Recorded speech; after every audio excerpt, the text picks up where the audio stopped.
Hello everyone. Same சுச்சுவேஷனை face பண்ணுற ரெண்டு பேருக்கு டோட்டலாக டிஃப்ரென்ஸ் எக்ஸ்பீரியன்ஸ் கிடைக்குது. அது ஏன் எப்படி அப்படின்ட்டு நீங்கள் என்னைக்காச்சும் யோசிச்சிருக்கீங்களா?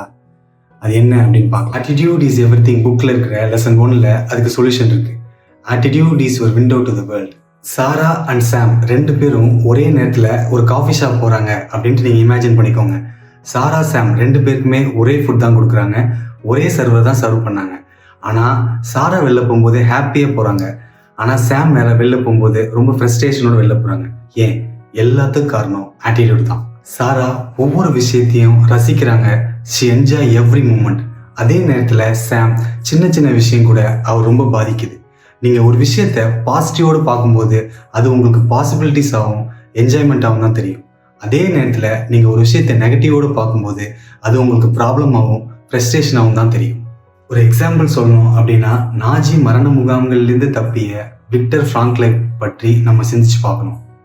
ரொம்ப மோசமான சூழ்நிலையிலையும் we have a power to choose our attitude அப்படிங்கிறத நமக்கு அவர் சொல்லி கொடுத்தார். So clear your mental window, see the world clearly and embrace positivity. நீங்கள் என்னைக்காச்சும் பாசிட்டிவ் ஆட்டிடியூடோட செயல்பட்ட நாள் ஏதாவது இருக்கா? கொஞ்சம் யோசிச்சு பாருங்க. ஒரு கிளியர் விண்டோ வழியாக சன்லைட் வருது, ஒரு டர்ட்டி விண்டோ வர்ற சன்லைட்டை பிளாக் பண்ணுது. நீங்கள் எதை பார்க்க விரும்புவீங்க? Here is my call to action. உங்கள் மனசுங்கிற ஜன்னலை எப்பவுமே கிளியராக வச்சுக்கோங்க. இந்த உலகத்தை நீங்கள் இனிமேல் பாசிட்டிவ் ஆட்டிடியூடோட தான் செயல்பட ஆரம்பிக்கணும். அப்படி பண்ணீங்க அப்படின்னா இதுக்கப்புறம் இந்த உலகம் உங்களுக்கு ரொம்ப அழகாகவும், உங்களை சுற்றி இருக்கிற நிறைய வாய்ப்புகளும் சந்தோஷங்களும் உங்களுக்கு இனிமேல் தெரிய ஆரம்பிக்கும். ஸோ தேங்க்ஸ் ஃபார் வாட்சிங். Stay positive.